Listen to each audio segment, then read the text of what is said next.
Shakespeare's great plays available to all readers. The new Folger Library edition of Shakespeare's plays provides accurate texts in modern spelling and punctuation, as well as scene-by-scene action summaries, full explanatory notes, and many pictures clarifying Shakespeare's language, and notes recording all significant departures from the early printed versions.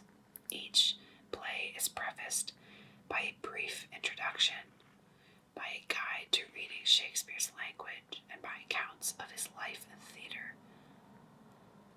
Each play is followed by an annotated list of further readings and by a modern perspective written by an expert on that particular play. Barbara A. Mowat is a director of research emerita at the Folger Shakespeare Library, consulting editor of Shakespeare Quarterly.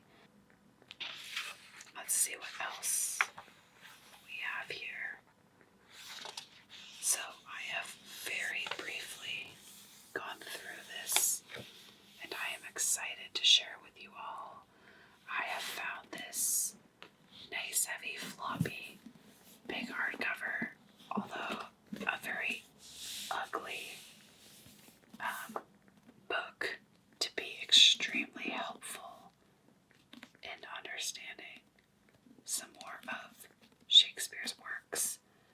I have several editions of his plays in this Folger's Library editions. I have Macbeth, I believe King Lear, I have Othello, Antony and Cleopatra, Romeo and Juliet,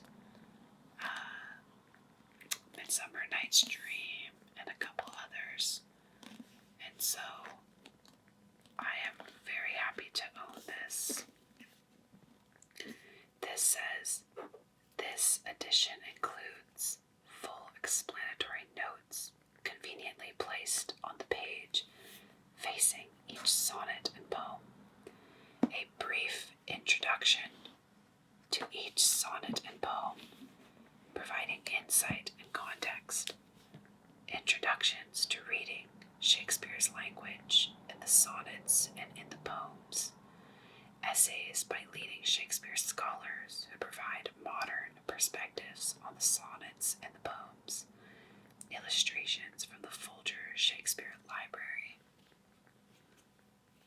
vast holdings of rare books.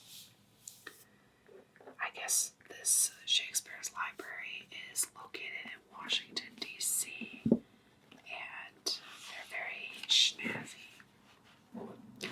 So let's go through and read some of Shakespeare's poems and sonnets together. Some people say, Shakespeare wasn't even a real person. Some people say Shakespeare didn't write any of his works and that it was somebody else. People say all different kinds of things. Whoever wrote them, whether it was William Shakespeare or somebody else, I am extremely grateful to them. They're beautiful and an absolute gift. Starting off here, we have Shakespeare's Sonnets, number 1. It says, in this first of many sonnets about the briefness of human life, the poet reminds the young man that time and death will destroy even the fairest of living things. Only if they reproduce themselves will their beauty survive. The young man's refusal to beget a child is therefore self-destructive and wasteful. It says, from fairest creatures we desire increase, that thereby beauty's rose may never die, but as the riper should by time decease, his tender air might bear his memory. But thou, contracted to thine own bright eyes, feedest thy light's flame with substantial fuel, making a famine where abundance lies.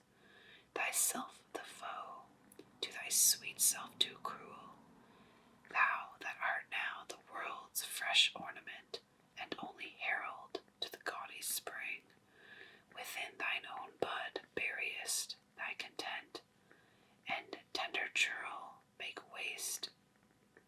Pity the world, or else this glutton be, to eat the world's due by the grave and thee. I am someone who is not naturally drawn to children. I am not one of those women who grew up as a little girl imagining being a mother. And so I find this argument deeply compelling. And I highlighted this poem by tabbing it for this reason.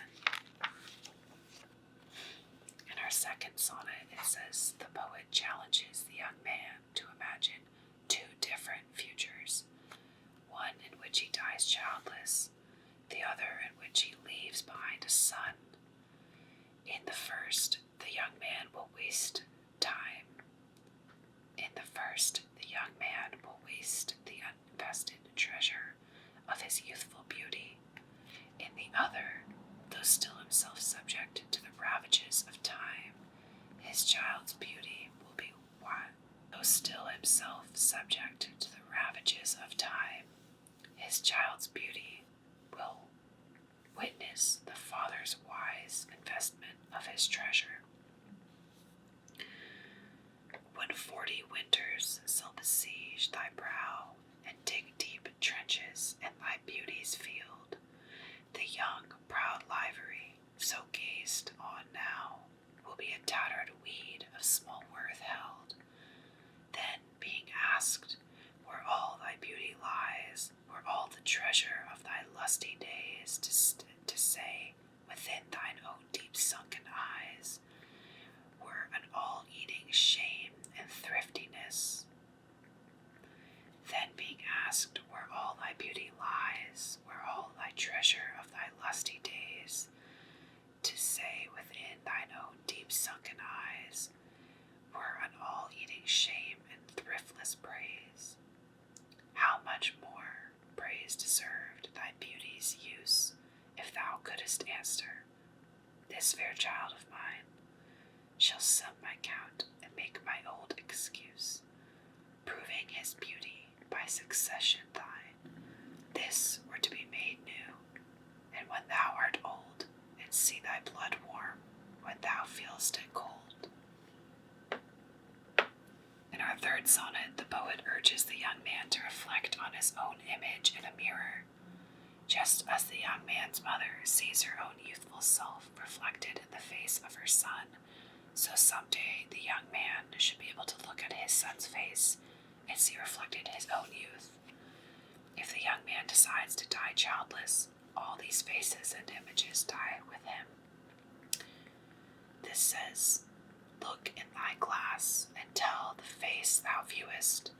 Now is the time that face should form another, whose fresh repair, if now thou not renewest, thou dost beguile the world, unbless some mother, for where is she so fair whose uneared womb disdains the tillage of thy husbandry, and who is he so fond, will be the tomb of his self-love to stop posterity.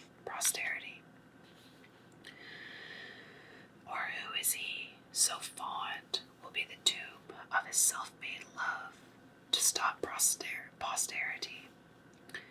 Thou art thy mother's glass, and she in thee. Call back to the lovely April of her prime, so thou, through the windows of thine age, shalt see, despite the wrinkles, this thy golden time. But if thou live, remember not to be, die single, and thine image dies with thee. The fourth sonnet says, the poet returns to the idea of beauty as treasure that should be invested for profit. Here the young man's refusal to beget a child is likened to his spending inherited wealth on himself rather than investing it or sharing it generously. Unthrifty loveliness, why dost thou spend upon thyself thy beauty's legacy? Nature's bequest gives nothing but doth lend, and being free, she lends to those who are free. The bounteous largeness given to thee, why do you abuse? Profitless usurer,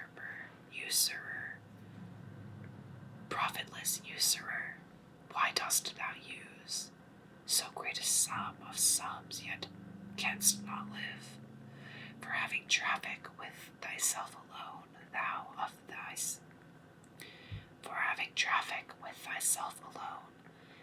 of thyself, thy sweet self, dost deceive.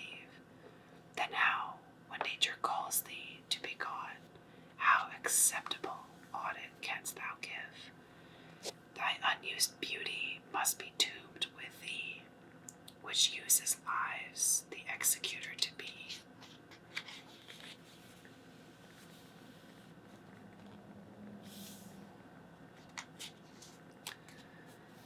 For the 5th sonnet, it says, in the first of 2 linked sonnets, the poet compares the young man to summer and its flowers, doomed to be destroyed by winter. Even though summer inevitably dies, he argues, its flowers can be distilled into perfume. The beauty of the flowers, and thereby the essence of summer, are thus preserved. Those hours when that gentle work did frame, the lovely gaze where every eye doth dwell, will play the tyrants to the very same, in that unfair which fairly doth excel. For never resting time leads summer on to hideous winter and confounds of there. Sap checked with the frost and lusty leaves quite gone, beauty oversnowed and barrenness everywhere. Then were not summer's distillation left, a liquid prisoner pent in walls of glass. Beauty's effect with beauty were bereft, nor no remembrance what it was. But flowers distilled, though they with winters meet, least but their show, their substance, still is sweet. These were the first 5 of Shakespeare's sonnets. If you would like to hear more, or if you would like a longer video, please comment down below and let me know. Like and subscribe. This is not a strictly ASMR channel, but I do intend on uploading bookish or cozy ASMR frequently. I hope that you leave this feeling grounded. I hope that you leave this feeling more connected to who you are. And I hope that I see you